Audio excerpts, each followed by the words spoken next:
Here. Jensen. Here. Ogle. Here. Bacto. Here. Keeney Vanderhaar. Here. Nolan. Here. George. Here. Scavo. Here. Thornton. Here. Feltner. Here. Ward. Here. We have a quorum. Next, let's talk about the agenda. Is there a motion? Move it. Second. All those in favor say aye. Aye. Opposed? The agenda is approved. Next, let's talk about the minutes of the previous meeting. Is there a motion? I move approval. Second. Any discussion, corrections, additions to the minutes? All those in favor say aye. Aye. Opposed? The minutes of the previous meeting are approved. Next, we'll move on to Ben's report. Thank you. I'd like to have our staff kind of line up, and we'll have Jen come first. She has the first two, and then she has trail maps too, so we'll have her hit trail maps as well as the first two on your items. Chairman Galloway, members of the Park and Recreation Board, Jennifer Fletcher, Marketing Supervisor. Here to tell you a little bit about Drake Park here in Des Moines, obviously, in case whatever you might not know about it.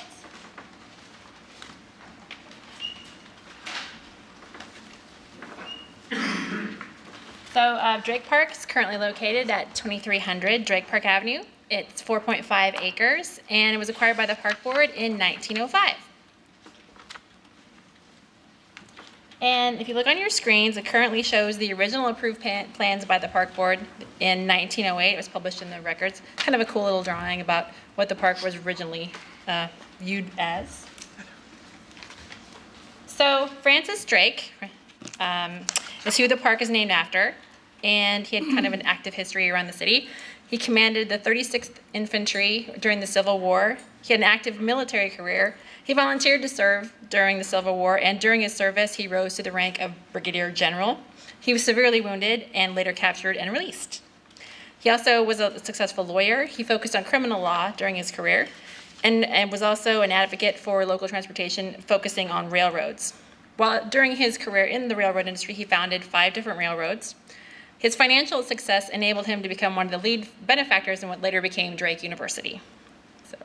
And he was Iowa's 16th governor. He had a very short tenure. He became ill due to complications from diabetes and decided not to seek re-election. So current amenities at Drake Park include a backstop, basketball courts, the swings you'll see here on the screen, picnic tables, playground equipment, restrooms, tennis courts, and a wading pool. And there is just a quick aerial shot of the park as it stands today. So, any questions about Drake Park? Okay. All right, I got a couple more items here on the agenda. So we have a new event starting at Grays Lake this summer. It was in your pile of goodies. It's called Dancing at the Lake. It starts Thursday, June 6th, and will run through August 29th. And it will feature a different kind of dance every Thursday. The lessons start at 7:30. And then the dancing begins at 8. It's this one here. Everybody should have one. So I've also got a little video that we put together, kind of talks about the series. So enjoy. This summer, fitness and fun meet every Thursday at the Dancing at the Lake Social Dance Series, brought to you by the Des Moines Parks and Recreation Department. From June 6th to August 29th, the Overlook Terrace at Grace Lake is the place to be for 4 different types of dancing.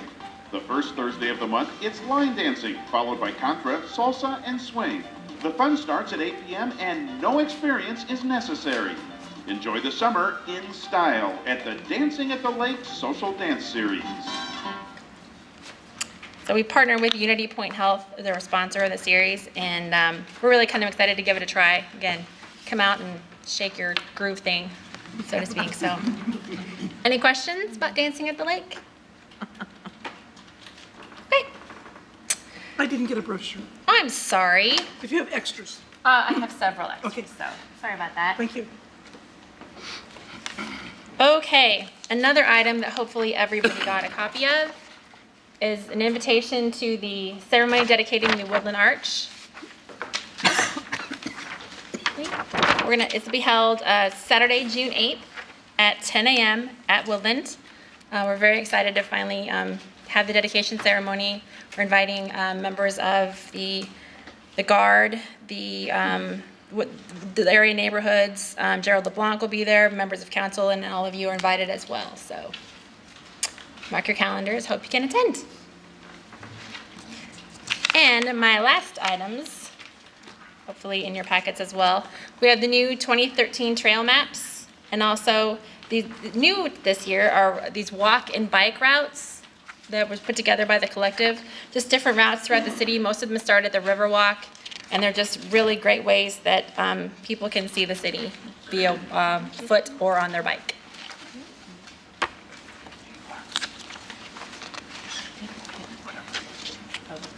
So, any questions? I think we're a couple short of those two, if you have a couple of them. Sorry, I will get those distributed. So, besides needing maps, anybody else that can help with? Okay. Brian has an update on Region 2 in the Mud Run. Here's Okay, thanks, Jen. Good reports.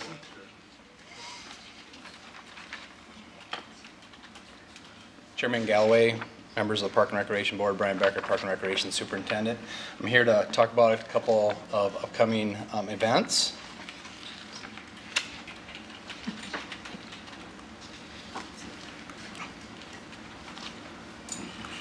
The first is the 2013 Region 2 Soccer Championships, which will be held June 21st through the 26th at Des Moines. This is a partnership with the West Des Moines Soccer Club. We'll be holding this at the County Soccer Complex and the Hidden Valley Soccer Complex. This tournament will have over 220 teams, an estimated 12,000 spectators from 14 states with an estimated economic impact of $12 million for those 5 days.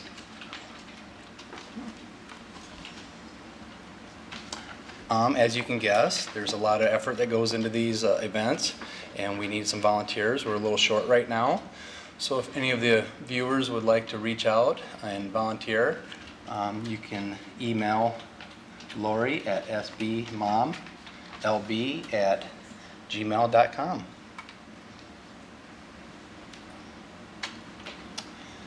The second one is the 2013 Iowa Games Mud Run. This is also a partnership with the Iowa Games. It's on June 15th at the James County Soccer Complex. It's the farmland right behind the actual soccer fields. We held it last year. It had previously been held at a couple other locations, and I was happy last year we doubled the attendance. We had almost 2,000 participants, so we're very happy with that. Hopefully we can go even further this year. For registration information, or to register, you can call 888-777-8881, extension 105. And if there's any questions, I'd be happy to answer them.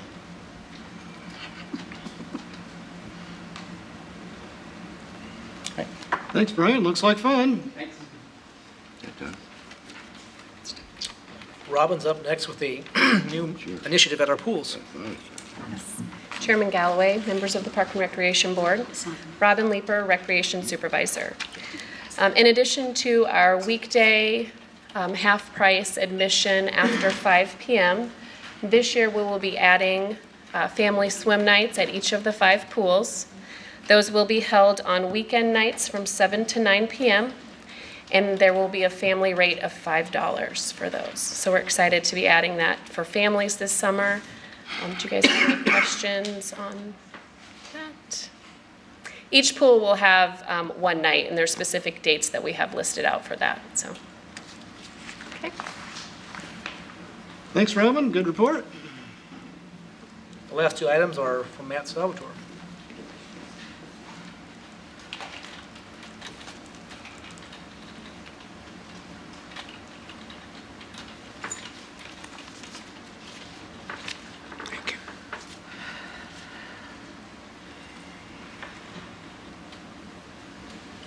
Chairman Galloway, members of the Park and Recreation Board, I'm Matt Salvatore, Interim Recreation Manager. First off, wanted to highlight a few improvements going on at our public golf courses. First one I wanted to briefly talk about was the Bright Grandview Practice Green. It's under construction, as you can see. We're hoping to Ned and his crew is hoping to finalize the final touches on that this week putting in the irrigation, seeding, and we're hoping the practice green is up and running in about 6 weeks, weather permitting. The next slide I wanted to discuss was the GPS that was recently installed on the golf carts at Blank Golf Course and Waveland Golf Course. It was April 16th is when it was installed. It's a great addition to the golf courses, really enhances the level of play.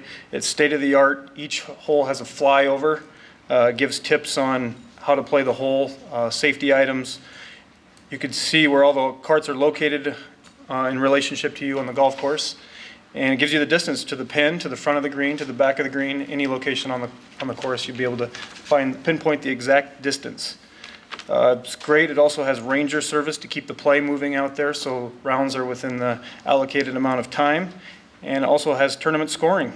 Another great feature, when you get close to the clubhouse, you can order food and beverage. So real great addition to our golf courses at Waveland and Blank.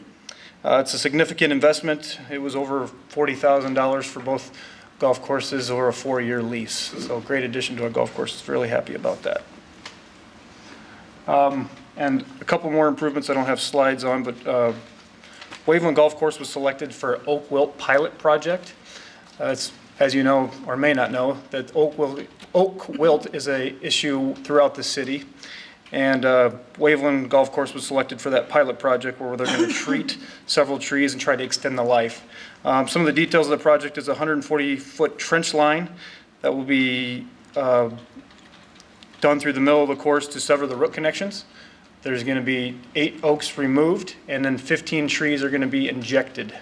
So hopefully that will enhance the life of the oaks and see how it works. So it may be used in other parts of the city, but they're going to start in Waveland. Also, you should have a brochure for the golf bench program. This is an example of the bench. We're trying to, at each of the holes on the golf course, have one of these benches that are engravable. We get a lot of requests for our department for memorials. The benches were in need of repair, so we kind of molded the two things together and created this program so that we have nice benches in a place where people can memorialize a loved one or leave a legacy. So our goal is to have each one of these benches at each hole. They're made out of 100% recycled plastic. And they're made here right at an Iowa company. We're asking $500 for each bench, and the program will be managed by the Parks and Recreation Department, and the graving needs to be approved by our department. Any questions about any of the golf course improvements? Ned, our golf course operator, will be here hopefully next month or the month after. There's some more improvements that have been proposed for Waveland Golf Course. We had a public meeting May 23rd. And the golf committee approved the recommendation for those improvements as well. So hopefully Ned will be here in the near future. We got to go through Access Advisory Board, Urban Design, before bringing it to the Park and Recreation Board. Okay, any questions? Next item I wanted to talk about was swimming lessons registration. It's launched online. We're very excited about this, May 10th at 8 a.m. Got a couple great stats for you through May 27th. So far we've had 2,504 online accounts created, total of 1,064 registrations, which is 54% full within the first 17 days of launching online. So we're very excited about that. 330 grass scholarships have been redeemed. The last stat just blows my mind. 91% of the people have registered online. That's people that normally would have been coming on site to pools or in our office. So we've only actually had interaction with 9% of the people that have registered for swimming lessons. It's a good program. This was the first online registration service that we implemented.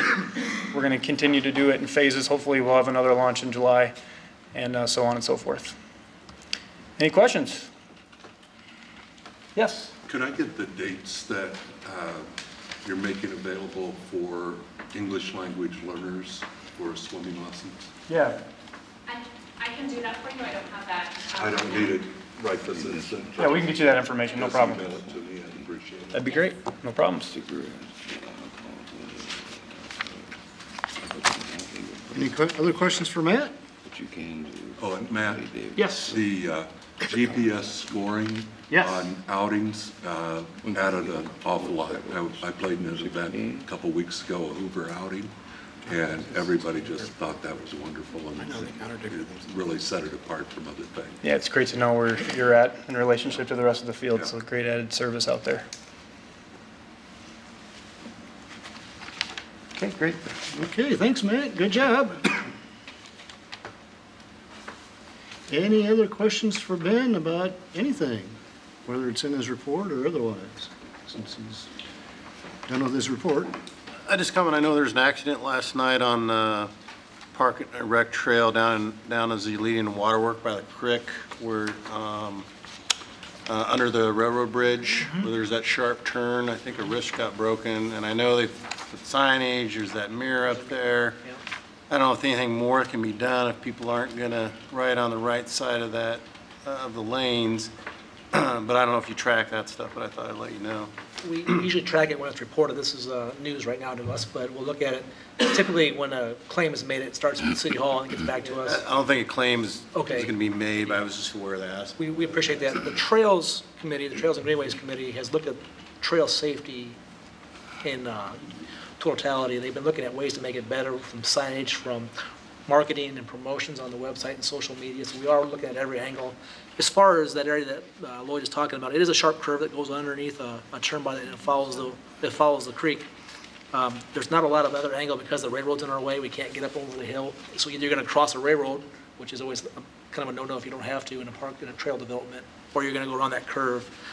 The mirror historically is damaged or stolen, unfortunately, but we try to keep that replaced as we have time and resources. So yeah, we do track that, and then we're trying to make it safer all the time. Wonder if the mirror was up last night. Just recently replaced, it should be up there. We check it very regularly. It was recently. And one of the great things, there's plenty of great things about trail users, but one of the great things is they're very good at keeping us up to date on issues in the trail system, so I'm sure we'll hear about this one way or another, but thanks for sharing with us. Any other questions for Ben? Okay, good report, Ben. Thank you. Next, we'll move on to item A for board action, the aquatic and wading pool proposed season schedule. No new information other than we did open up Northwest this last weekend for Memorial Day weekend like we talked about. It was cold and rainy, as you all know, but we were open yesterday and had a few people take us up on that to go swimming. So.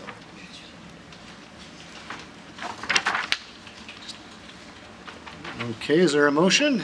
So moved. Second. Any other discussion or questions? Are we ready to vote to approve it? Okay, Rebecca, would you call the roll, please? Galloway. Yes. Jensen. Yes. Gill. Yes. Ogle. Yes. Pacto. Yes. Andy Vanderhaar. Yes. Nolan. Yes. Cahill. Yes. George. Yes. Scavo. Yes. Thornton. Yes. Feltner. Yes. Jungaward. Yes. It is approved. Next, we'll move on to receive and file item B, the park signage committee recommendation. I want to address you all at the podium because I need to use the overheads here.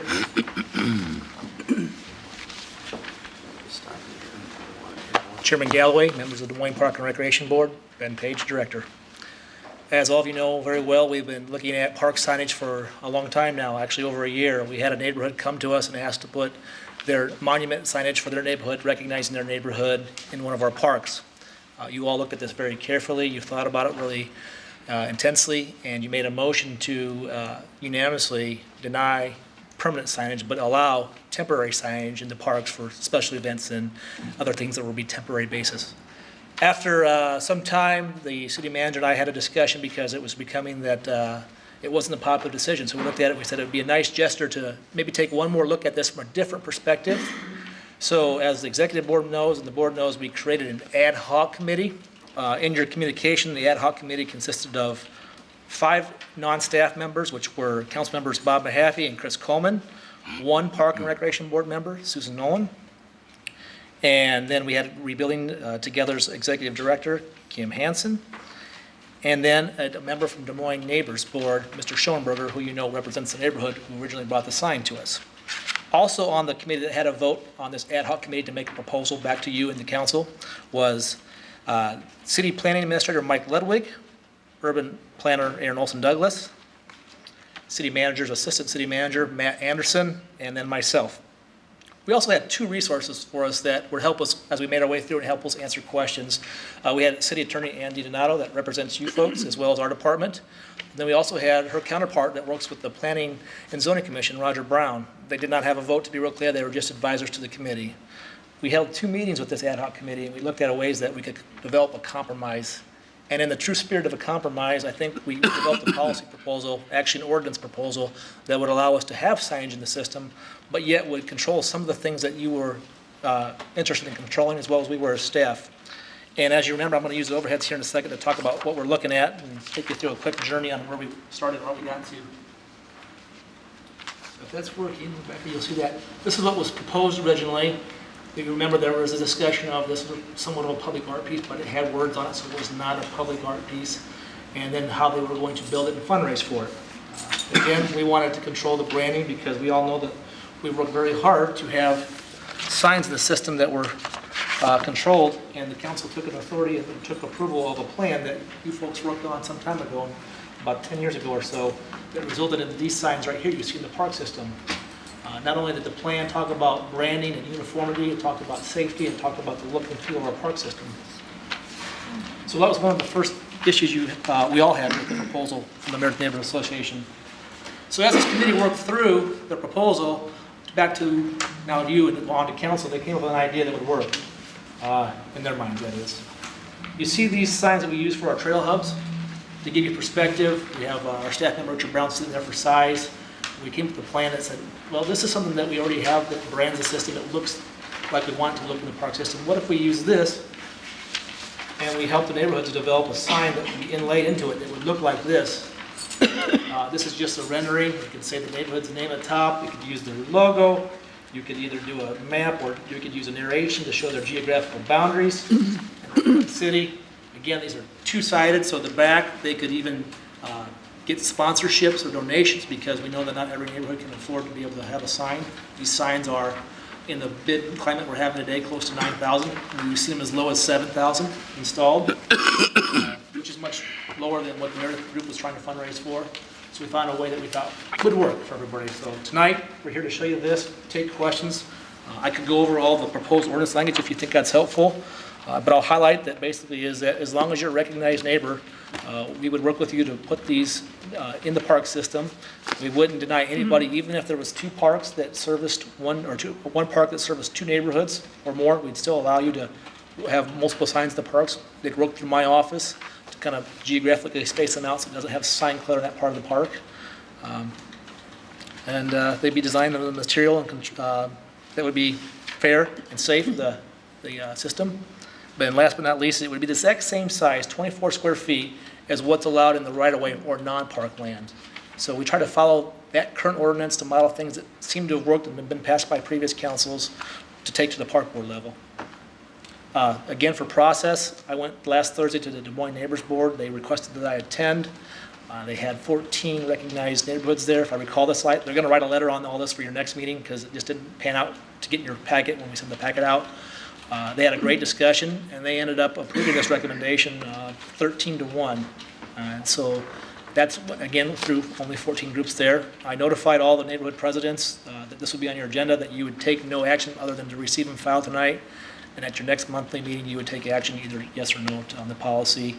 Soon after that, it'll go to City Council for their formal policy adoption, yes or no. That's a summary, it's brief, but you've all been along with the history, you know us. So if you have any questions, I'm glad to answer.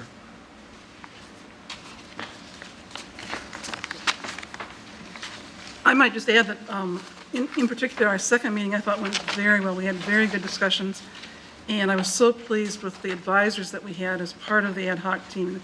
They were so helpful, both legal and other members of the committee. And I was so pleased that it turned out that we could stay within our branding policies for the park system and still offer something to the neighborhoods that highlighted what their neighborhood is all about. So it was a very successful process. One thing I did mention as an option, too, that goes along with what Board Member Nolan is saying is as big as we have become on history lately, you all enjoyed the park spotlights. I said another draw for us and probably the neighborhood would be able to use the back part of that sign. And we don't want to dictate what they use their signs for. We want to be helpful, but maybe they could outline something that was historic to their neighborhood, a business, a person, a house, and it gets become another destination in the park so you can learn more about that area of town. So that seemed to be a popular idea, but again, we don't want to make sure that they don't have to do that. They can do other things in the back of their sign too. So in this case, the Meredith Neighborhood Association is in favor of that particular? Their president was the one, well, at the Des Moines Neighbors meeting, he voted no. On the committee, he voted to abstain, to be real clear. But the rest of the group, 13-1, voted to vote for the policy neighborhood-wise. Ben, I have a real problem on page 2, Okay. sub G, the very last portion of it, where it says motorized vehicle brand names or dealer names may be permitted. You know, I see Harley Davidson ads, I see Kawasaki ads, and I see the Iowa legislature, which has not been bright enough to make this a helmet law state. I think you get a lot of mix there with the motorcycles, for example. I went in too many operating rooms with my father and watched him like amputate arms and legs and that type of thing, and that last sentence just doesn't make sense to me. You know, when the kids are watching the commercials on television for motorcycles and whatever, to have that in there, without a helmet law. That was certainly a compromise by the ad hoc committee. And how it started was Councilmember Coleman actually said, a lot of our neighborhoods have businesses, such as a distributing company for alcohol, that are great civic partners and want to help raise money for the neighborhoods. And it could be a car dealership or anything. He said, I would rather you didn't limit, even though they sell a product that's not a family-friendly product, if their name does not represent a brand such as Budweiser, could it be Dole Distributing? Yes. We also talked about on that policy too, and I certainly don't disagree with where you're coming from, just to tell you about what happened in the discussion, was that we're not going to allow logos on these signs. They're just the name in print. So if Burger King came and said, I wanted to have my logo on the back, the proposed ordinance as written today would not allow that, just names only. Harley Davidson would be allowed there. Certainly take that back to the group, keep it moving. That's just where the discussion started from, so we try to work with them. Additional, and maybe I'm splitting hairs on this, but I'm wondering how that works from a legal perspective. If you open up donor names to commercial entities, essentially commercial advertising, how then are you able to carve out and not allow commercial advertising for religious advocacy or political organizations?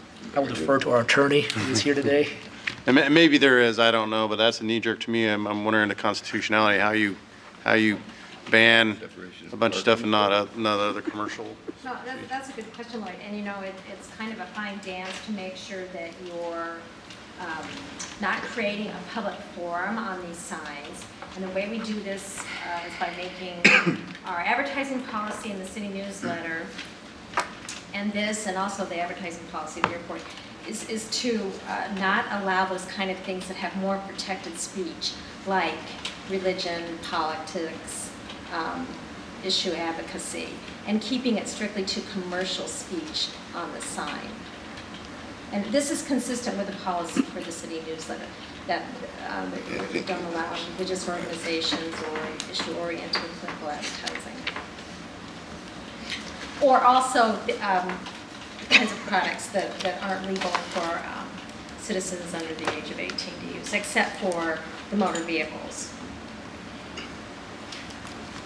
I have one question. How about an environmental group or a biking group? Is that an advocacy group or a? Yeah. I mean, or wear helmets or, it is hard to parse that. You know, we would have to look at that, like a biking group could be just a social group, as opposed to a helmet advocacy group. We'd have to look at what the organization is, I guess. Because advocacy could be environmental advocacy, which we might want to promote. Well, the point here is to be neutral. content neutral, so by just limiting it to non-issue kinds of organizations being allowed to be named on this. I was just curious, why were motorized vehicle brand names or dealer names permitted? Because of the sentence that talks about products or services which are not legal for minors, and since minors below the age of, is it 16 now? You know, it's not legal for them to be driving cars. Just to clarify that vehicle organizations could, so a dealership could have their name, and since the name of the brand of the cars are often the name, part of dealers' names, so kind of carved out to make that clear that, but those are allowed. And So that's something that this board could look at and say, no, we think that's inconsistent, but that is the policy that is for our newsletter too.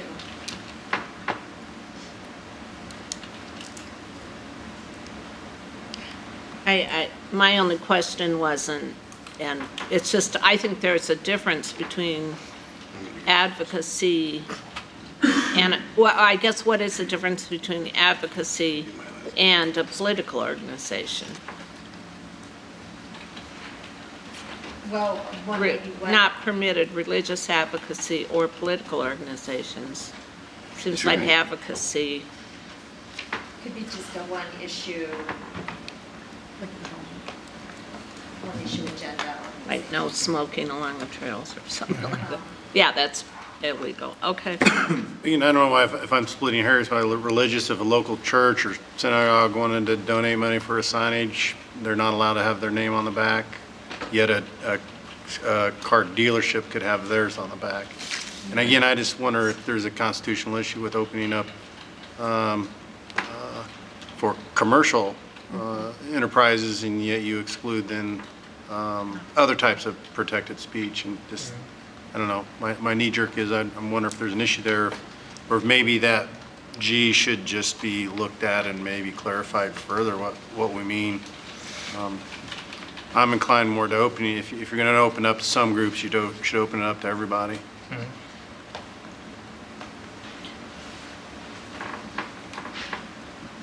I think the way it's, I know what we're trying to say, but I think, again, to differentiate, it's not clear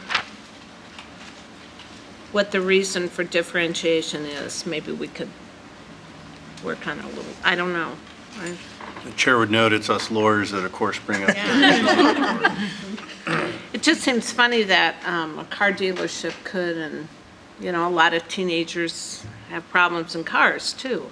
I mean, Possibly maybe you two could get together on the side and propose a little language change we could look at. I can't guarantee you that kind of the format is, I don't want you to seem like this is a one-size-fits-all solution. But one thing we promised the ad hoc committee was, since there was multiple entities out there that were very interested in this proposed ordinance, we would take comments and we would take them forward, but we take forward this as written to both you and the city council. Not that you don't have the policy and the recommendation powers to do so, but if you guys want to get together and provide us some draft language, I'd be glad to review it and see if we can talk the city manager into a different look at that. Then, for our signage then, this is a new addition, motorized vehicle brand names or deal. We've never done that before. no, we haven't. For sponsorship recognition. But Or for do- events. For not events. For, we've done, obviously. Oh, yeah, we did things with Toyota. We had a deal with Toyota. Events, but not for permanent. Yeah, no, for permanent, nothing permanent. We have donor recognition in the sculpture gardens, we have donor recognition in other places. I could probably give you a list if I had a little more time to think about it. Again, we typically err to the side of policy that's similar to this and no logos. And that's because it's been adopted at the city manager level and it's for all the departments. But again, a one-size-fits-all does not have to be the answer. I can take things forward. I'm just going to make an overall comment because I still can't support this effort of signage. And my rationale is that these are going to have to be paid for by neighborhoods, meaning neighborhoods who are more affluent will have signs, neighborhoods that aren't will not. it appears the design you come up with looks like a city sign, but we're going to have inconsistency throughout the city with where these signs are based on who's got the money to pay for them. So I don't like the fact that it looks like a city sign, but it won't be consistent throughout the city. All right. First of all, I'd like to thank you guys for going through and doing this. It's never easy to wade through stuff when we've already made a vote 14-0 and decided not to do something and then have to come back and try to make it work for an individual group. As an advisory board, we're just that to the city council, and I feel if they had a different opinion than what we did at 14-0, then they should have put it on their plate and made the decisions instead of throwing it back towards us who've already decided that we don't want these kind of signs in our parks. There are neighborhood signs throughout the city. They're in public areas or right-of-ways, and those neighborhoods had to take it upon themselves to find the place to do it, raise the funds, and put the signs up, and then keep them in good, good working order. We decided we don't want this in our parks. I think if that was our decision at 14-0, it's nice to go back and look at it. Obviously, the compromise doesn't satisfy everybody, which is what a compromise should do. But if they don't like the advice we give as a board, then take it upon yourselves to draw up something that you would like to see, vote on it, and then that's your instrument to do what you want to do. Don't bring it back to a group that's already said no. I just feel it's not appropriate to bring something back to us after 14-0. If it was 6-8 and there was some room in here where the people at this board thought maybe it'd be something we'd want, all right, I can see compromise. But at 14-0, there's no point to this. And the second thing is you got number 2 down here. It says the neighborhood organization will be responsible for the cost of such removal. Anybody, my experiences with neighborhood groups are they're not really cash. They don't have a lot of money. They limp along, they get done what they want to get done, and I applaud them for that. And it doesn't happen that often that a neighborhood association just bans, but if it does, and that signage is on our park property, that neighborhood association is not going to have the money, and we don't even know what the relative cost is to taking that sign out. If it's $7,000 put in, how much is it going to cost the city to take it back out? Seriously, they don't have those kind of funds, especially if they're on their last leg and they're dissolving. They don't have $1,000 in their account to come in and say, we're going to make this right with the city. So it's just another cost that we're putting into our parks budget, which would be better spent someplace else. Of course, I'd also make the other comment that if it's on private property and the signage meets zoning ordinance requirements, I don't think you could stop someone from putting a sign up on private property. So really, we're looking at the stuff where it's in the right-of-way or public property. Correct. In the case of Meredith, they're looking at it on a private property? They're looking at the park property. Park? Yes, Westchester Park. And if you recall, we didn't have a policy for parkland to recognize neighborhoods, monument signage.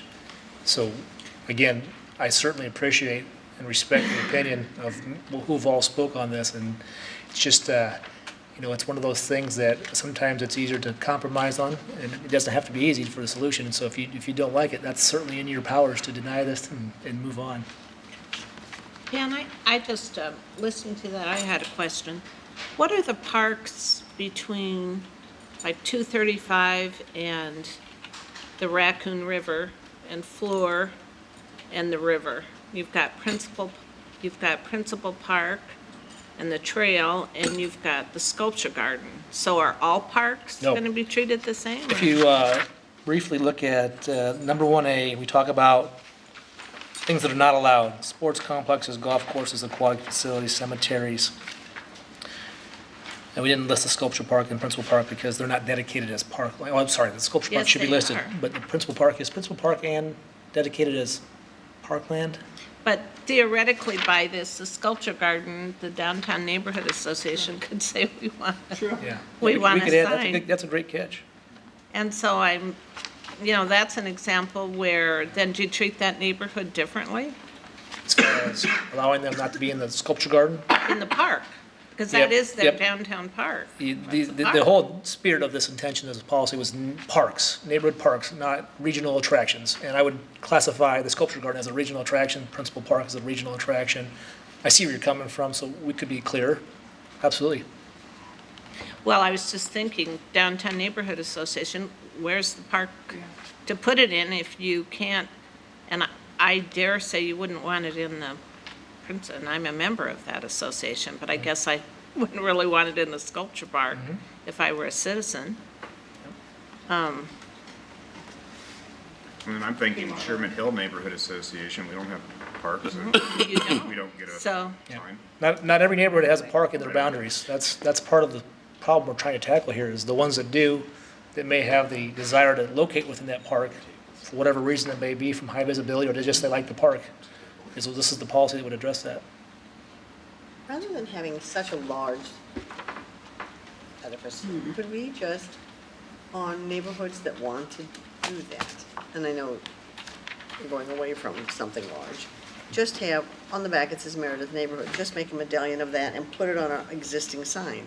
Or would that mess up the design of our already existing sign? I don't know, but it seems that rather than doing something large, it would just be, if you wanted it to designate that neighborhood park, you would just buy a medallion that would just screw right into it, and then we wouldn't have to go through all of this. It would just be something easier, simple, and well-designed that would fit within what we have.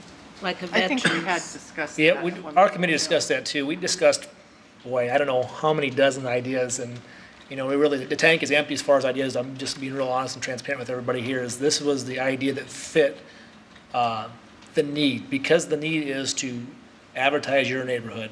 Anything small was not gonna work for the neighborhoods. Anything large and outlandish wasn't gonna work for the park board, so we tried to figure out a system that met both needs, and I understand that you may or may not like it as a group.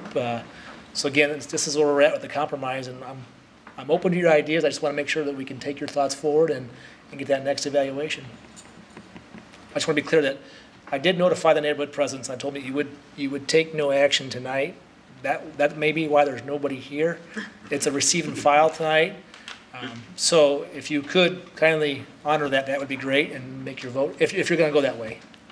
I'd like to make a motion to table this at this point. I'll second that motion. When we table it, then where does that, does it just go into table land and we never see it again? Absolutely. That would be nice. Does that mean we refuse to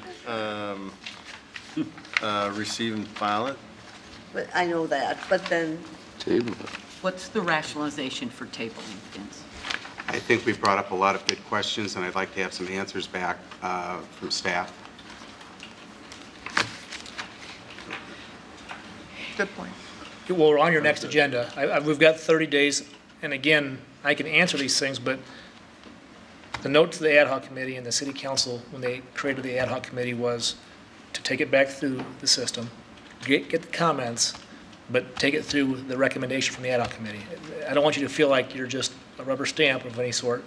That's the direction that's been given to me, to work back with you folks. So I can generally answer questions between now and then. And again, I understand that it may not be the answers that everybody wants to hear, but we can still move it forward if you'd like. And if you don't, that's certainly your discretion. Just to be clear, if it's tabled, I still owe the process to move it forward, so it will then show up on a council agenda of some sort. Ben, can you kind of walk us through, I think Vince made a very good point. We, 14-1 or 13-1? 14-0. Said no.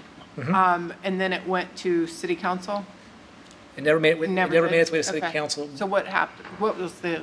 The neighborhood leader had contacted the council member in the city manager's office to say what other rights were there. And the rights that were determined were that this board has the authority to make recommendations. And sometimes you take policies up to the council level, sometimes you don't. There's no magic, there's no rhyme or reason. It's just depending on what it is the track record this board has had with the city council. So the city manager said, one idea that we could look at is an ad hoc committee. That ad hoc committee can make a recommendation. Again, it may not be what the Park and Recreation Board had generally wanted to see, but we can get a second opinion, if you will, and then move on. And if the council can look at your information, and that'll all be detailed, just like it is in this blue letter to you, with the ad hoc committee and your comments, just like I had Des Moines neighbors' comments, I've got those now. I'm waiting for an official letter, but we'll get those and we'll put it all together. That way, the city council does have the whole picture. They can look at it and weigh what the park board said, what the ad hoc committee said, you know, and they can make their decision. So Ben, what I'm hearing is we really already had our vote on it. So this is just a comment period. We're not Absolutely. going to vote on it again. Well, Because we did vote on this. We're asking you to vote on this second opinion, but not until next month. I guess so, that's part of what I'm hearing, that, Mm-hmm. that several people feel that we have voted on the issue, and they certainly have every prerogative to Mhm. have an ad hoc committee and get our input and Mm-hmm. do whatever, but I guess it feels awkward to vote on it again, particularly, as you said, they have the ad hoc committee, they've asked you to bring comments, so if we want to give comments, fine, but we do have a vote on the table unless we're reconsidering that vote. Absolutely. You So, have all those abilities to, Yeah, I Those guess things. I don't feel compelled to reconsider the vote, but certainly we can offer our opinions on this new thing, and you can take it forward. if you want to write a letter or any mechanism you want that you. Take it forward. Yeah, I just want to make sure that you're represented, all your Yeah, but thoughts. I guess I'm not comfortable particularly taking a vote on it. We did that. You don't have to.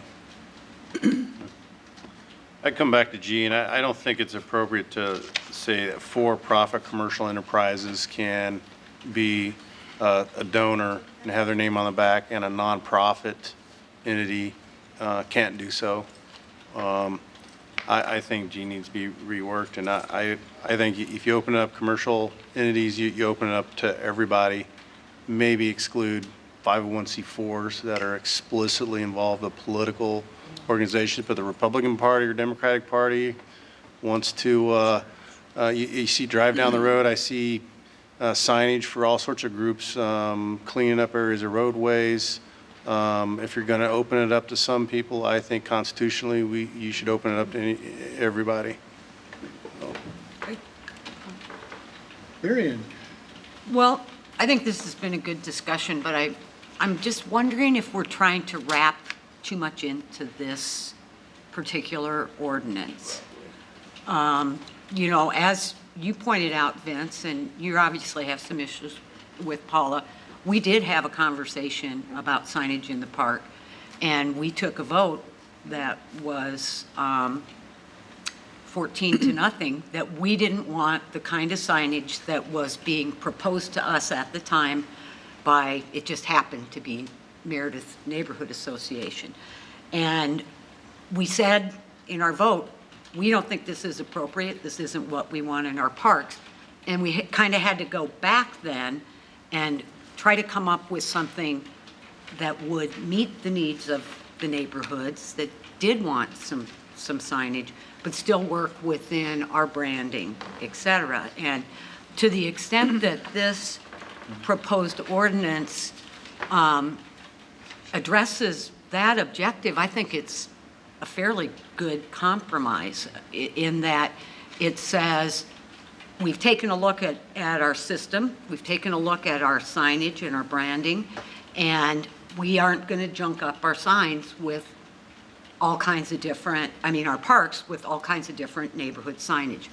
Neighborhood, if you want a sign in a park, here's the format that's going to work for at least the park board, which to me is a different issue than, do we want, any kind of sign at all in the park without having some process or template to work from. Suzette, your point about neighborhoods that can afford it will have them, others won't, I think is a good sign. A good comment, and unfortunately probably really true. But there are other neighborhood signage options available. Just because we passed this ordinance, which addresses neighborhood signs in our park system, that doesn't mean that you can't have that little blue sign that you see that's about this big that says entering Southwestern Neighborhood, Neighborhood Association. It's not quite as grandiose, but it may be more affordable for a neighborhood, and that's certainly an option a neighborhood could undertake if they can't raise, $7,000 to $9,000. But I think it is not our mission to make sure neighborhoods are signed, number one. It's great if they want to be signed, and we'll certainly work with them to do that, but that's not really one of our missions. So on the one hand, I think we're spending way too much time on this. And number two, I do believe this ordinance addressed our initial problem with the signage that was proposed to us, which is we aren't going to have lots of different kinds of signs in our park land. Now, if you want it on a right-of-way or if you want to put it in a private property, we don't, we maybe have some right-of-way authority, but we don't have any authority, I don't think, in terms of private property. Maybe we do, land. The neighborhood association signs are allowed in right-of-way and private property, but they are under restrictions, some of which are repeated in this ordinance as far as sign, size, overall size, street materials, and have to be, meeting traffic regulations when they are in the right-of-way as far as vision And that kind of stuff. Okay. Which is outside of some of the aesthetic issues. So, I don't know, I think we're gumming this up and we're trying to think of too many things all in one ordinance, which in my mind is designed to make sure that our parkland is branded with consistent signage. And to me, this accomplishes that. I agree, the motorcycle stuff stuck out when I read this, and I wondered, why in the world are they being carved out? So I think that's a really valid question. And City policy, we can answer. but I don't know, my inclination is to move forward with this ordinance, because to me, other than the motorized vehicle issue, I think it's a pretty good compromise, and I think it lays out pretty clearly what our expectations are in terms of signs in our parks. If I could just answer that, I think when we discussed it in executive committee, there were many of us who just thought that a park is a park, and we didn't want any more signage in the park, and that was certainly my position. And on the park sign, if we wanted to put, this park is bounded by these neighborhood associations and just list them, that's one thing. To say, okay, 3 neighborhood associations are contiguous to this park. But other than that, I personally don't, we hear we don't want garbage cans, we don't want other things in parks because we like the atmosphere. Well, I don't want signs. And I certainly don't want signs with advertising. So I do think, and I don't recall that it was sent back to us to find a compromise. It wasn't. There was not a directive to send back to us to get a compromise. We had our vote, and then an ad hoc committee, not a committee of the park board, it was an ad hoc committee with park board reps, were to find the compromise. So again, I don't feel compelled to vote on it again, but certainly I'm willing to work on, giving our opinions of it and having you take it forward, and certainly they can do what they want. And maybe it's a possibility too that, in the event that the majority of the board felt like you could take a vote on it, maybe your vote would be something to the effect, and I don't ever want to be giving you words for your vote, but if you were to have a policy, this is what it would look like type of vote, but that's up to you. And then would that be up to the city council to? Yeah, the council will get a proposal, yeah. It's up to them anyway. Yeah. Right. And one more clarifying point too is, as you know, without an ordinance in place, there's an exception for anybody to put whatever they want for signage in the park, presuming that the Board of Adjustment gives them the variance and the city council approves. Just want to make sure of that. That's what my fear was, that if we don't have something, and I think this needs to be refined a bit, then you can have someone go in and put whatever they would like, as long as they pass zoning site ordinance and had the money to do so. And then I think, where we, in a catch-22, where we have signage that we don't want because we don't have a policy that says what we do want. And so I don't. Yes. Ben, correct me if I'm wrong, but didn't this ad hoc committee come from the city manager's office? Correct. Because he was hoping that he would still give the Park and Recreation Board a voice, rather than letting the city council decide on their own. And I think that's why we came up with trying to do a compromise so that city council wouldn't totally take it over without us looking at it a little bit further. And then we've lost whatever voice we've had. If we don't come to some consensus on an ordinance, and I think the ad hoc committee did that, but I think we as a board, because we're the park board, need to come to some consensus on this, rather than having someone else make decisions for the park that we're not going to be happy with. And it did look like the city council was, the sign was coming back repeatedly through city council members, and it seemed like we needed to do something so that we didn't keep seeing the same proposals come back to the Park and Recreation Committee. And I don't like to see commercial things there, and I don't know if we could just take that out. I can take that back.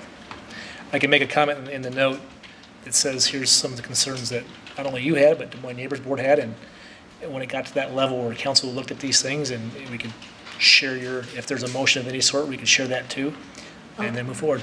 There is a motion on the floor, but I would like to just have you propose that a simple sign in each park say what, one sign on an existing park sign, say what, like the military does, just what neighborhoods are represented.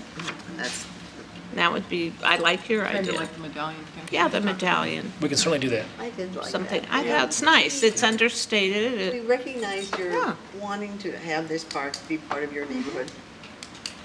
And it's easy. Yeah. That would And be a it's- I don't speak for all the neighborhoods, of course, but I just know that that would be the lowest priority they would Again, I have. point out, probably they Yeah. don't want Downtown Neighborhood Association putting a big sign in the Sculpture Absolutely, Garden. yep. Obviously, a difficult item for all of us, and you all are spirited, and you have great comments, and we have to eventually take action on this, because the concern that I have from our department and our resources, which are limited, as you all know, is that this isn't gonna go away, and I don't have no tool to manage this without you, and then eventually, a tool will be decided at some point. And if that's what you wanna live with, that's what staff will live with as well, and we'll manage that policy. If we received and filed, but said that we had some strong concerns about wording of the ordinance, how does that, we have to do that under another? Yeah, so your next communication for me would try to encapsulate your ideas and your concerns. We have a Put them in writing, and again, I have orders not to change the ad hoc committee's recommendation, but I can draw and highlight the park board's concerns, just as I would equally draw and highlight Des Moines Neighbors' comments. And that way the council could see the whole picture, and they could weigh their options and make a decision. It could even be an amendment to the ad It hoc could be, committee. you could propose language, and I'm hearing a few different things, we could try to do that and make those. Well, I'll tell you right now, I think on G, it should just say the following types of donor names are not permitted: pornographic, lewd, or obscene names, and that's it. You think tobacco and alcohol are okay? I think, there's taverns that support Little League baseball teams here in the city. Again, I just think you go down that route. If you're going to allow donor names on there, you let everybody in or you don't. So you're going to exclude the Boy Scouts, but you're going to let a dealership be on there. You're going to exclude a local church, but you're going to allow for-profit entities to donate, and I would. I mean, I just don't get that. The Environmental Council can't be on there, but Bob Brown Chevrolet can. Hey, where's that? Joe, can we vote on the motion to table?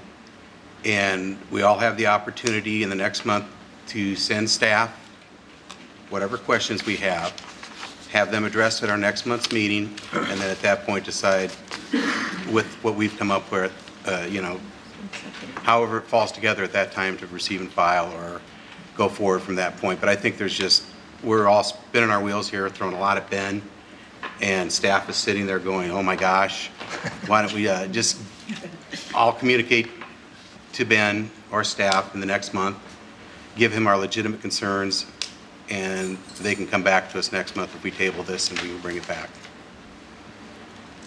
There was already a second. There's been a second. There's a couple things we need to do before we vote. We'll give everybody their say first before we vote.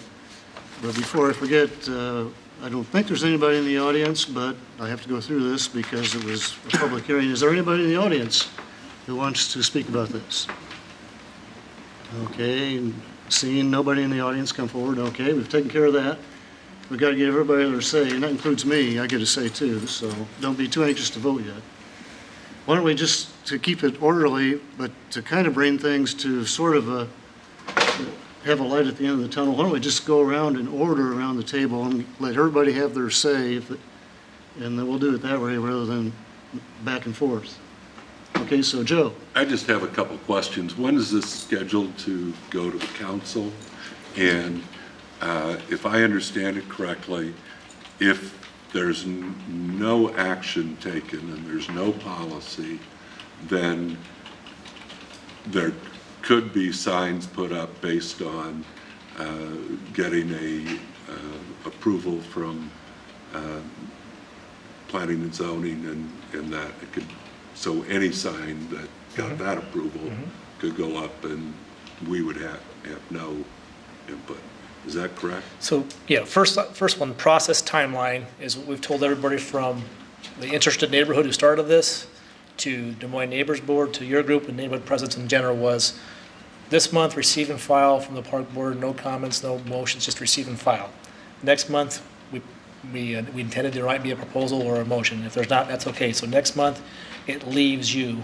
It goes to the city council with all comments received, and they take action. Question number one, okay, that right? You get that? Question number two, you asked about what could happen if you didn't have a policy. If you didn't have a policy, a neighborhood could go to Board of Adjustment. They could get some city officers, whether it's the city manager's office or the city council, to sign off on their permit to go to the Board of Adjustment and to place a sign of any look and size as long as the Board of Adjustment approved it first as a variance and then the council approved it second. So yes, that's what can happen, and I'm not trying to make a scary situation. That's just one of the loopholes we were trying to shore up. If there's an ordinance in place, that's another reason we propose an ordinance, and stop me if I'm wrong, an ordinance over governs the Board of Adjustment if there's already an ordinance in place. I think that's what I was told by my research staff. Thank you. Yep. I have no comment. I'm just kind of taking a look at it from the standpoint of not necessarily just one particular sign for the Meredith neighborhood, but I think we just need to look at it overall, just, signage in our parks. Should we just limit it to neighborhood associations that are allowed to put their name on that, or should we just say, we're going to put up these signs, every neighborhood association who wants one, pay X amount of dollars? Should it even be available for corporate advertising? In other words, should it just be individual donors and eliminate the whole, who can sponsor a name? So Certainly an option. Again, I think the committee was just looking at this knowing that the cost and that some of the bigger gifts would come from the corporate side or the business side of the community than residential in some neighborhoods over others. So, fair comment. I guess my question goes back to a procedural question. A receive and file does not have any indication of acceptance or rejection. It's we're going to receive this, we're filing it, you can raise questions, bring up other issues to be answered at the next meeting. So what's the benefit to tabling it, which I guess would accomplish kind of the same thing, but almost have, in my opinion, a little more of a negative, like we're rejecting this, as opposed to just doing a receive and file with the questions that have been brought up and the issues that we would obviously be talking about and addressing at our next meeting when we would be asked to take action on this. Absolutely. Just like tonight, earlier on your agenda, you had the aquatic season. Last month, you had the aquatic season as your board authority to adopt the season. You didn't vote last month. You received and filed the information. Tonight, you voted to approve. Same thing here. It's just the nomenclature of what's going to happen with your action. If you receive and file, and correct me if I'm wrong, but if you receive and file and don't have any other stipulations to receive and file other than you've got the information and you're thankful to look at it and review it, that's all you're doing. You're not approving the policy, you're not taking formal action. Anna's over there nodding yes, so I guess I'm correct. And tabling? Tabling, like you said, it could be construed as a negative connotation to the, but again, that's hard to say who would look at it like that and who wouldn't. It could be perceived like that. I don't want to ever speak for anybody, but myself. One thing that I think wasn't brought up, Councilman Coleman mentioned that city council might be helpful in neighborhoods that did not have the funding for the signs, that they would offer some monies for that. Councilman Coleman was very interested in a little small grant program, maybe a couple $1,000s, up to 3 of those a year. There's been no formal discussion on that, but he agreed that he would like to have a little skin in the game, since if this policy was approved, and he's a committee member, that since we dictated the look and feel of the sign, that we should also put a little bit of money into a pile for grants. But again, he said he didn't want to put half the money in or just a little less than that, so the ownership would remain on the neighborhood side. I guess I want to know, if there are things in here we feel strongly about that need to be changed, does that happen after, or could it happen after receive and file, or would it only happen if we tabled it? And I don't look at tabling as a negative. I look at it as a work in progress. There are things here we didn't work, but I don't want, would the ad hoc committee go back then, take this and say, look, these are things we're concerned with, or are they done? We haven't thought of that, to be real honest. I think that anything's an option. I think that if it's small changes like things that are already city policy, like the donor policy, they're not going to want to dive into that. That's just another assignment for them. They took their best stab at what the legal advice was given to them. But I think the best way to get that is through your final review this next month, or now, or call me, and we'll try to put all those things together. Again, they're going to look at this exact proposal that's in front of you. They're going to look at whatever comments that you provide me as a board, and what Des Moines neighbors and everybody else. I'm going to paint the picture of everybody who gave me any information and let them make their decision. We're at that point. It doesn't happen very often with this group or other city boards, that sometimes you get to what they call an impasse, and you may not like some of the things, you may not like parts of them, but at the end of the day, the system the city has is the council with final stop. So my best advice is to give your thoughts and comments sooner than later, because 30 days goes like this in our world, especially in the summertime if we're trying to find some answers for you and use Ann's time and others. I still like the Delians. I do too. We like the idea too, it just they didn't like it. What I see here in my own mind is a choice between the world as I want it to be versus the world the way it is.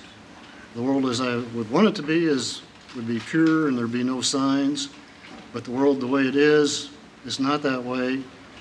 What was going to happen, and yeah, we had the 14-0 vote, but it was painfully obvious that the city council was going to overrule that and allow the Meredith sign to go in the way it was designed. And then, of course, there would be no policy, and other neighborhoods would presumably step up and say, well, we want a sign that's just as gaudy as that, just as big as that, and it would keep up with the Joneses. And like Suzette said, the poor neighborhoods would have nothing, and the rich neighborhoods would have these gaudy, huge signs, or really not even signs, sculptures that are masquerading as signs. But anyway, that's the world the way it is, and the work of this committee would stop the worst of those things. I'm not 100% happy with it, but certainly I'm going to vote against tabling the motion. We've spent I think we've spent, as a park board, more time on this sign issue than on anything else since I've been on the park board. More time than on trails, more time than on budget, more time than on anything else that I can think of. And tabling it sounds like that's just going to prolong, spend more time and more meetings. So I'm going to vote against the tabling motion. Voting to receive and file doesn't mean you're voting to approve. I've voted to receive and file things I've been against. You can certainly vote no later on, even if you receive and file. So that's how I'm going to proceed. And we can give all our input. That's what the receive and file process is for. And staff can take this and report back at the next meeting as to how it's going to be disposed of as far as our comments. But so anyway, I may be the only vote against tabling, but I'm going to vote against tabling. We've spent way too much time on this. The compromise is the least evil thing, the way I see it. And I think I would want to leave it with one more thing. I think Ben gets a gold star for an impossible situation to come up with a compromise that met with the approval of the Des Moines neighbors and the other people on the committee. And if you ever get any spare time, why don't you tackle the Israeli-Palestinian impasse? So good job, Ben. No matter how this turns out, I really think you've done a great job. And anyway, those are my views. Great. Well, I'll be brief because I've already spoken. I would prefer, one, not to have neighborhood signs in the park. And yeah, that's the way I would like it, you know. So I think we have to vote to see what we'd like to see. That won't happen. I understand that the city council, whether we table or whether we receive and file, it's the same process. We have the ability to give input to you, and it probably won't change the outcome because, as you said, you're giving this exact document to the city council. So we'll give our input. It's, you know, either way, and the timelines either way. So I would prefer to see 24 square feet is a huge sign. If we're going to have a sign, I would like to have the sign smaller and just have the name of the neighborhood association or associations. Say these associations are contiguous to the park if we have to have them. So I think there's a lot between 24 square feet and a little placard. So that's my opinion, and I appreciate all the work that's gone into it. Thanks, Ben. Thank you. I really appreciate all the work that's gone into it. I know the committee has gone through a lot with it, and I think we're all sick of it. And I really do think it was a good compromise, but I think today at the executive meeting, I was on board. But after hearing a lot of the things today, I really do think that it either needs tabled or if we do, you know, your action, not board action, what do we call it? Receive that. But I think, I agree, I prefer no signs. But if we are going to have signs, I really like Susan's and Paula's thoughts of either, you know, a little 12-inch thing or a medallion or something with just the name, no sponsors, none of those other issues. And I think it would be more cost effective for everybody. I would hate to see, even though I like the idea of grants with our budget where it is right now, I think we would be crazy to be offering grants. And I think it needs to be something that's cost effective for all neighbors. I'm reminded that this board is advisory, and so, you know, there's limits to what we can do. And I think the point was made, 14-0, we don't want signs. They come back and the city's going to do it anyway, and so we're in a position of whether we can have some input on that or just say no and let the city council go on about its way. So I'm inclined to just, in my comments are, if they're going to do this, these are my biggest concerns. I think the issue of donor names needs to be looked at. I think 24 square feet on signage sounds large to me too. And then also, what do you do if you got a park that does have 3 different neighborhood associations border? Do they each get their own 24-foot sign? Yeah, I guess the signage imprint is an issue for me, and maybe they could take a look at that issue as well. But so those are 2 things. If it comes back to us next month and those aren't addressed, I'll be a no vote on it. If they give us some ground on that, I'd maybe come around on it. there's 12 parks that share a neighborhood with only one that shares 3, and the rest share 2 in our research here. Just to give you a perspective, so Greenwood Park has Westwood, Ingersoll, Waterbury 4, and Salisbury. Yeah, I thought there was one with 4. There's one with 4. The rest only share 2, just to give you a perspective on that answer. 24. I'll go back, first of all, to my original statement about motorized vehicles and 16-year-old kids, or when can you get a license today for a Kawasaki or something like that? You know, I think we do have a duty here to protect, you know, the people in our parks, and I think, you know, this could create a situation where we are not fulfilling that. I agree with Lloyd that constitutionally, I think that's a huge problem. And Joe, I don't care how long it takes, as long as we get it right.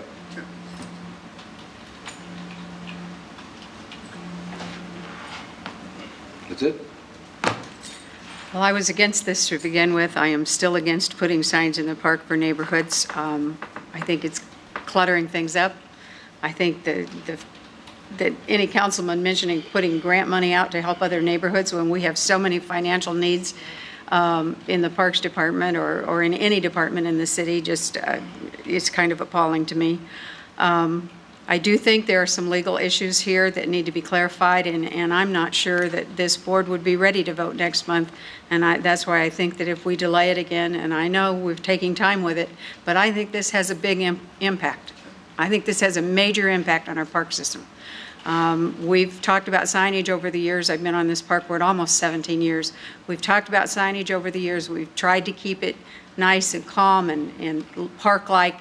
And this, to me, clutters up our parks.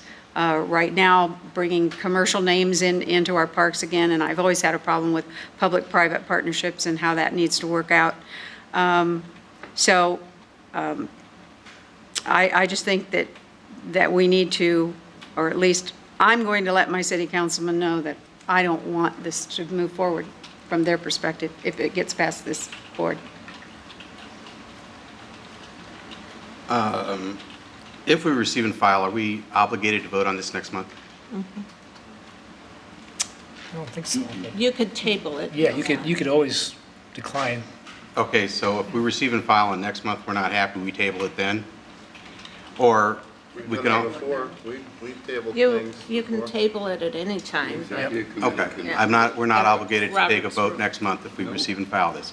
So, with all the questions that have been asked, the new ideas have been given to Ben as far as plaques and other alternatives to this 24 square foot sign.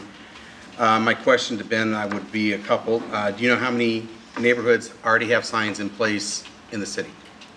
In parks, I do, but not in the rest of the city. The question is, how many neighborhood associations already have signs up? I couldn't tell you. So, okay, I'll email the rest of these to you, but the fact of the matter is, I love your idea. Small plaques in the parks, let them have their recognition if they'd like it that way. It's more economical. If the neighborhood association dissolves, it costs us minimal to take the sign down. And it's not hard to make sure that those signs will be maintained since they're in our system and they're made out of durable products. So I applaud the group that had brought this to us. I think what it did is made us think about alternatives. I think that a couple good alternatives have come up, Ben, for us to look at. And that's why I would just like to be able to shoot you emails through the next couple weeks, get answers back, so I can support whatever we come up with and review this again next month and maybe then receive and file. If I could just highlight, I heard 2 themes. I want to make sure we're all on the same page.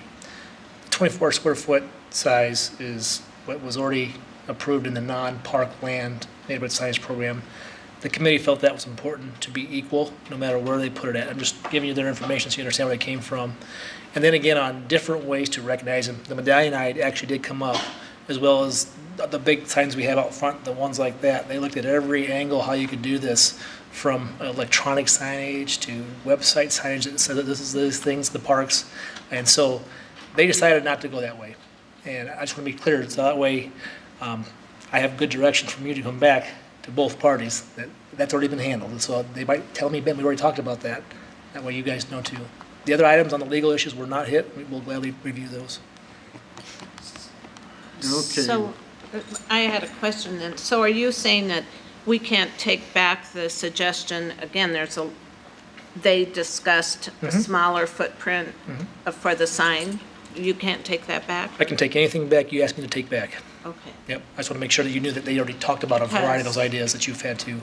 As a person who didn't want signage in the parks, I think that is a lot more subtle and I could agree to that.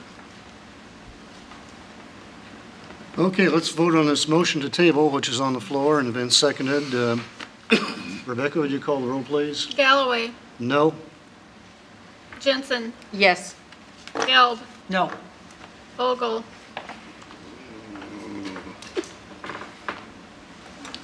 Decisions. you say no?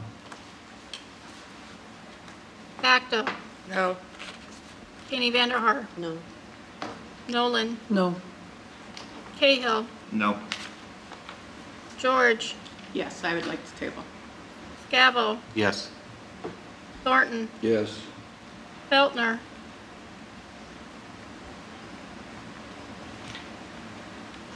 Yes. Jungaward. No. Okay. Let me interpret my scratchings here. I have 5 yes, and I have 8 no. Yeah, that's correct. That's 13. Is there 13 people here? 1, 2, 3, 4, 5, 6, 7, 8, 9, 10, 11, 12, 13. Okay, it works out. So the no votes have 8, the yes votes have 5, so the motion to table fails. Now, is there a motion to receive and file? So moved. Second. Last minute comments before we vote on that. Okay, normally receive and file is a voice vote, but I suspect there'll be some divided vote. Why don't we just call the names on that? That way we won't depend on me to determine who's loudest or whatever, if that's okay.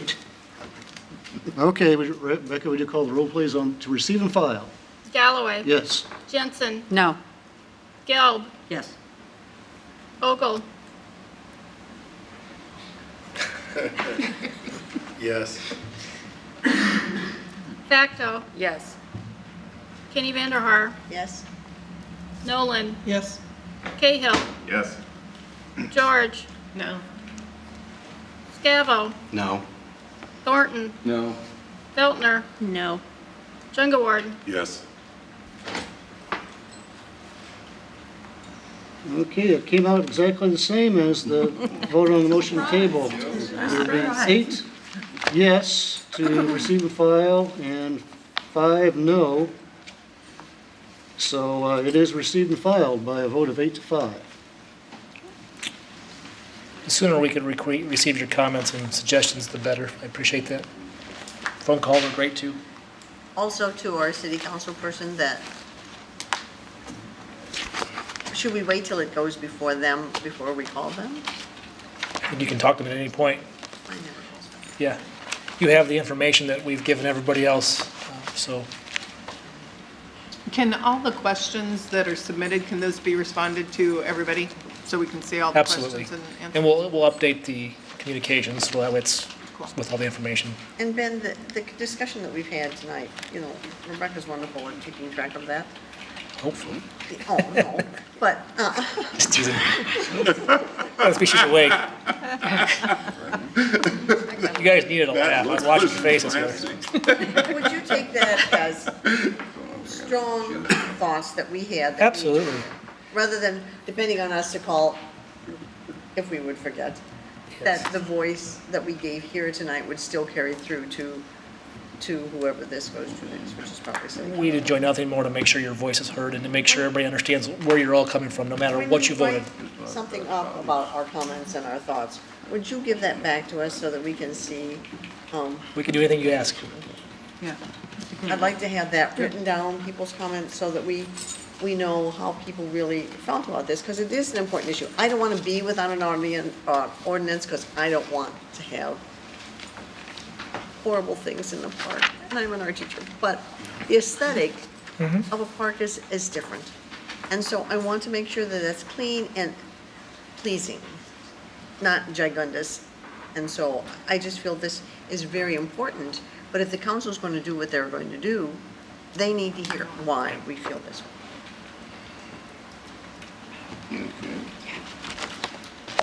Yeah, and I would just have one comment. Despite the fact that we did have a really divided vote, this board hardly ever has divided votes. I think actually we all want the same product, which it sounds like we would like it smaller and as you said, yeah, and not sponsors, and understanding they can do what they want, and we appreciate being able to give our input. I didn't hear anybody that said they wanted this. Joe did. Which Joe? I think we have to be mindful and careful, or those were proliferate, like dandelions in the spring, and I don't want to see that. I think the aesthetic of parkland is too important to allow neighborhoods to make decisions that should be ours. I think we want to reinforce that we did vote 14-0 to begin with, and anything, less is better than more, and nothing is probably still the best. That's a great statement. That encapsulates a lot of it. Okay, finally, let's move on to receive and file item C, the prairie scattering area.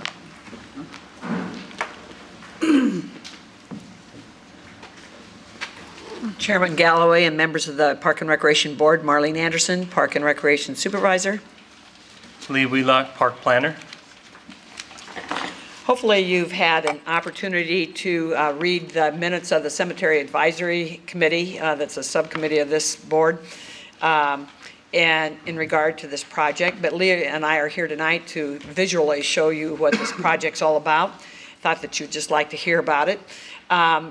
It's another way, it is the Glendale Meadow scattering area, and it's another way of addressing the rapidly increasing market trend of cremation for the population.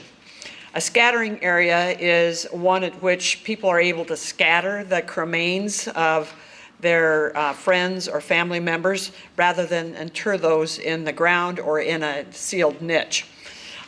We now have a scattering memorial in the vicinity of the Glendale Pond. It's the only scattering area that we have, and it's marked by a large marble monument that's in the shape of a tree, an oak tree, and then there are 101 leaves on that tree. When a person pays $490, they're able to scatter those ashes. And then we do keep the record of that that's not an interment, of that scattering, along with the records that we do for interments and things. And then also that includes an engraving of one of the leaves on the tree. At this point, there are 61 of those leaves that have been sold, so to speak, and 61 people who have been scattered in this area.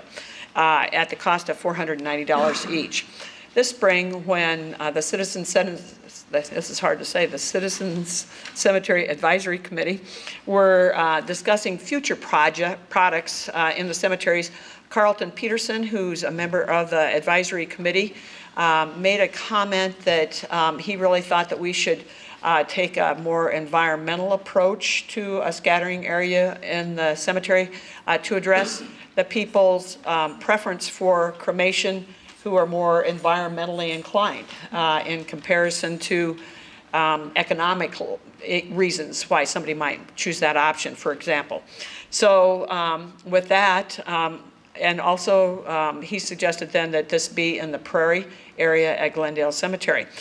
So with that in mind, Lee and I partner with various planning projects at the cemeteries, and I asked him if he could develop something, and in fact, he had already developed such a thing. And the reason he had done that is because he thought that himself that it should be something environmental. It had not ever been taken off of his computer, so to speak. So we got it out, dusted it off, and made some changes and alterations that were more current with our needs, and that's what we're showing you tonight. Lee? Thank you. My first slide kind of just gives some context to where Glendale Cemetery is and where the proposed scattering area is. It's an existing prairie that we maintain in the northwest corner of Glendale Cemetery. This is our plan. You can see the total acreage of the existing prairie is 2.4 acres. Our plan uses half of that at 1.2 acres. It consists of a main plaza down at the lower right. It's the semicircle in the corner of the two roads there. Crushed limestone paths, monument nodes, which I have images for in the subsequent slides, some addition of shade trees. And one benefit of this existing layout is that the potential for expansion to the north is also there. We wanted to preserve the north half in case we wanted to use it for some other use in the future. Like Marlene said, this will be for scattering cremains, and you can use the same ground over and over, if you will. So we wanted to not use the entire prairie initially. Here's some images that I had generated to show kind of what it will look like. In this one in the foreground is the main, the plaza. It has large granite boulders. They would have polished surfaces potentially. The rest of the granite boulder would remain rough, and the names of the individuals with their ashes scattered here would be engraved into the stones. You can see the paths, you can see the trees. This generation of the plan has lots of trees. We've taken it to the what's the board? Urban Conservation Committee. Urban Conservation of the Committee. board. And they recommended a few less trees, so we are going to take their recommendation and follow suit on that. A few more images. This is a close-up, shows sort of the scale of the boulders we're looking for, kind of the feel of the entry plaza. Here's one of the limestone paths with one of the monument nodes, shade trees nearby, limestone benches, and again, more granite boulders. In the lower left, it shows potentially what the boulders could look like. Obviously, it wouldn't have this type of inscription. It'd be basically the names and the dates of the individual interred. But it shows sort of the features of the end nodes and surrounding rocks. It's a very simple cost estimate on what we feel the initial phase will cost us to construct. In the granite boulders, we'd put 7 of those out initially at $2,300 each. The reason for that high cost for a granite boulder is the size of the boulders will be very large, and the surfaces will need to be cut and or polished from the quarry. They can't be done in the field once they arrive. So there's a lot of shipping involved as well for that kind of weight. Limestone benches out at the ends of the nodes and at the entry plaza for people to sit during potential gravesite service, and limestone paths. There'll be a crushed, packed, hard limestone ADA compliant path, and we're looking at about 10,000 square feet of that, all totaling the initial phase 36,000 plus. Any questions on the design? The cost related to this for the family, does that cover the cost of engraving the name? Is that what that cost is for? Right, and also perpetually we're maintaining the records. And of course, perpetually we're maintaining the cemetery grounds and things of that nature. So all of that is built into, right. And so the cost, the $490, is what is already being charged at the existing scattering area. And I don't think that we would charge differently. I don't think that I would recommend that we charge differently for the 2 different areas. This area has the potential for a much larger rate of return than the existing scattering memorial does, because literally thousands and thousands of cremains could be interred here because they are incorporated into the earth. So there's not a given number like there is at the existing scattering memorial. Per our research, there's nothing like this in the Oh. Greater Des Moines metro area I right meant to say now. that, I'm So sorry. It's one of those things that we're leading the way with here, and it's been highly recommended by the industry, the local industry. And again, thanks to the great work of the Cemetery Advisory Committee for helping push us along. If I could make that final statement, that Carlton Peterson, we just really are blessed with his participation on this committee.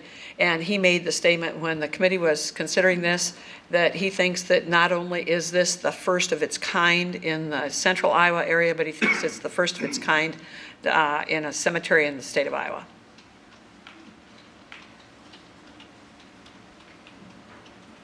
I just might reiterate from the Urban Conservation Committee that we wanted to stay more like a prairie, so we were suggesting maybe 3/4 of the number of trees.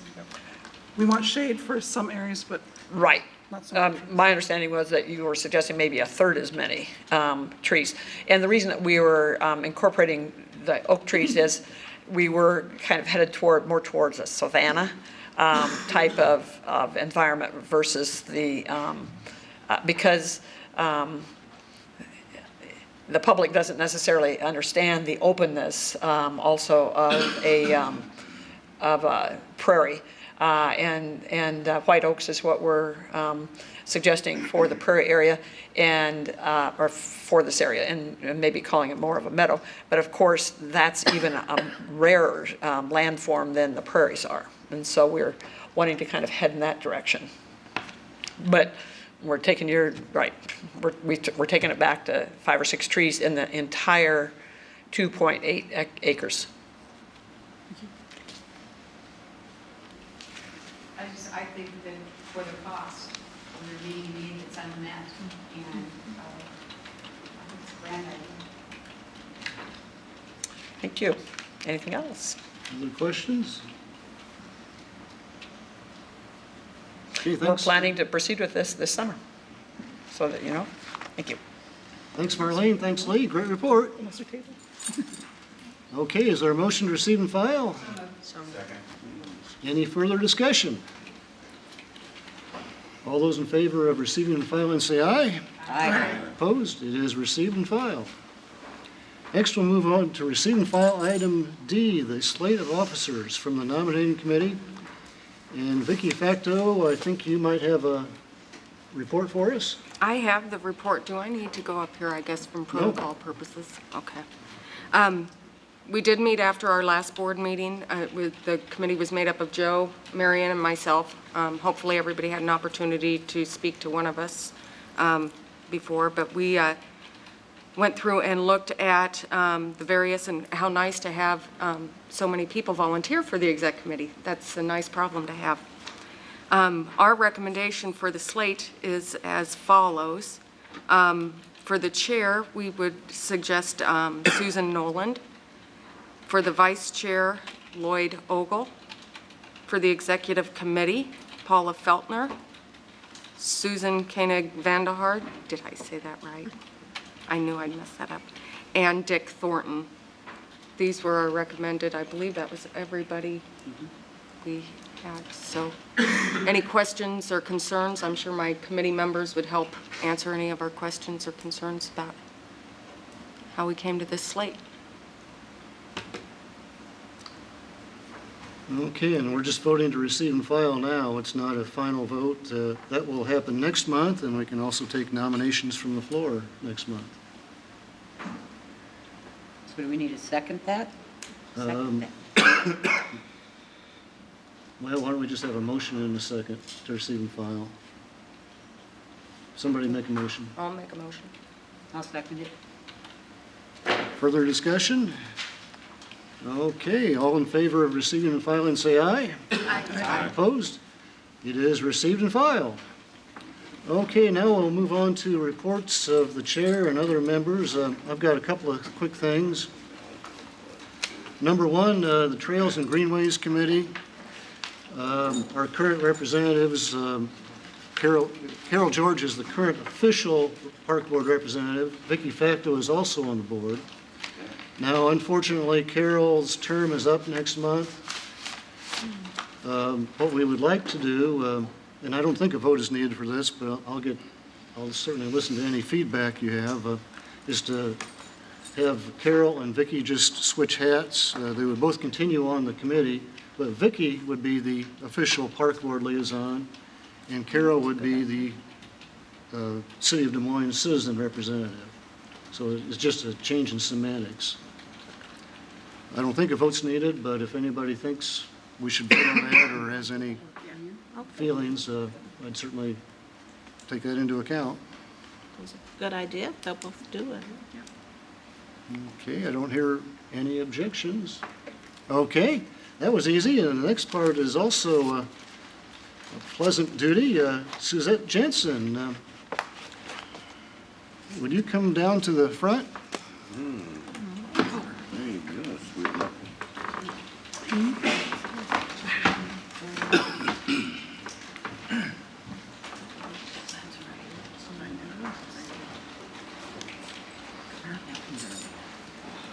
As you may have heard, Suzette is going to be leaving the park board after 17 years.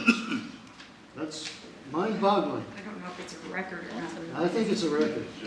But anyway, we have the certificate of appreciation and also a thank you card that is going around. First, let me give you the card. And the certificate of appreciation says, is awarded to Suzette Jensen in recognition of your 17 dedicated years of outstanding service to the Park and Recreation Board and your loyal support to the Park and Recreation Department. It's my pleasure and honor to give that to you. Thank you. I want to thank you very much for your years of dedicated service, and we look forward to continuing an association down the road. We certainly would value any kind of help you can give us. We need all the help we can get. And we want to just give you a great big thank you. Thank you. So thank you very much.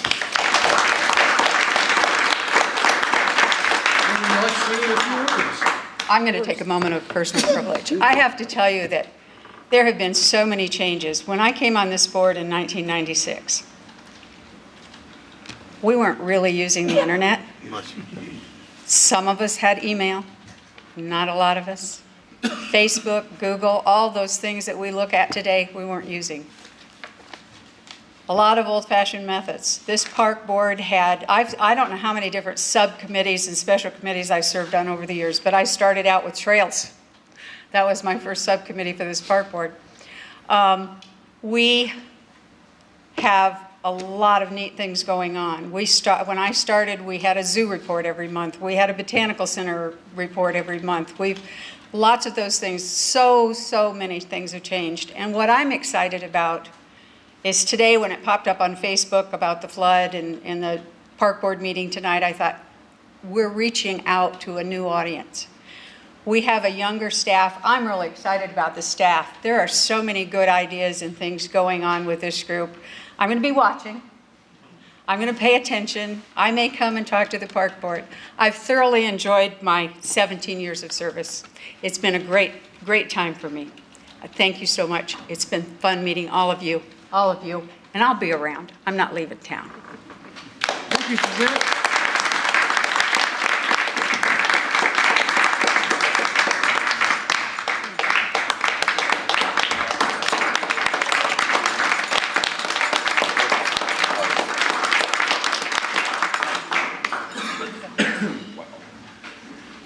Okay, that was great. Does anybody else have any announcements, comments, reports? Vince? All right. I'd just like to thank Lee, Polk County Master Gardeners and Warren County Master Gardeners. I'd like to thank you for the tour of the Lilac Arboretum. Very informative. Not a lot, they didn't have as many people as they thought, but they called and they said thank you. It was wonderful. And I wasn't kidding about the hat. Not too many guys can carry that hat and wear it well. Thank you, Lee. Okay, good comment, Vince. Carol? I also, one of my other committees is the golf committee, and so we are going to need another park board member as a citizens golf committee member. So if anyone is interested in that. First The Wednesday of the meetings month, are, yeah. 5:15, rotating between all 3 golf courses. 5:15, first Wednesday of the month. It's a good group of people. First what? First Wednesday of the month, At 5:15? yep, and it moves, location changes between the golf courses. You want it? Yeah. I'll do it. Wow, you'll do it, Vince? Yeah. Fantastic, great. I don't jump Okay. very often. Super, we're on a roll here. Okay, any other comments from this side? Okay, on this side, somebody had something, I thought? Nobody else on this side? Okay, Ben? Just a brief update. Hopefully you've had a chance to see your email, but this morning the city started to get into the very early stages of flood prep. Hopefully it won't be anything like we've seen in the last few years, 2010 especially. But just a quick reminder for properties that we manage, we're going to shut Gray's Lake down tonight, about 8 o'clock. It's always changing, and the flood levels and the rain, we don't know what's going to happen tonight. It looked like at one point today that Fleur Drive might have also closed at 8 o'clock tonight. We have a very prescriptive flood plan that we know about every property in Des Moines off of flood gauges that we manage, what happens at every foot that it increases.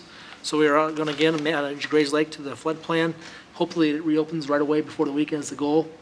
Also, the west side of the Princeton River Walk is closed. If you look out the window, you'll see Simon Estes is underwater and most of the west side lower level of the River Walk.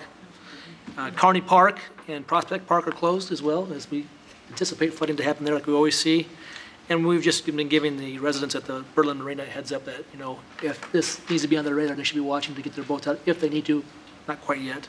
And everything's online, as Suzette mentioned, between social media and the website and email and word of mouth, that we have lots of trails that follow the rivers that are in low-lying areas that we close off those parts of the trails. Safety precaution first. How about Raccoon Valley? Is it flooded yet?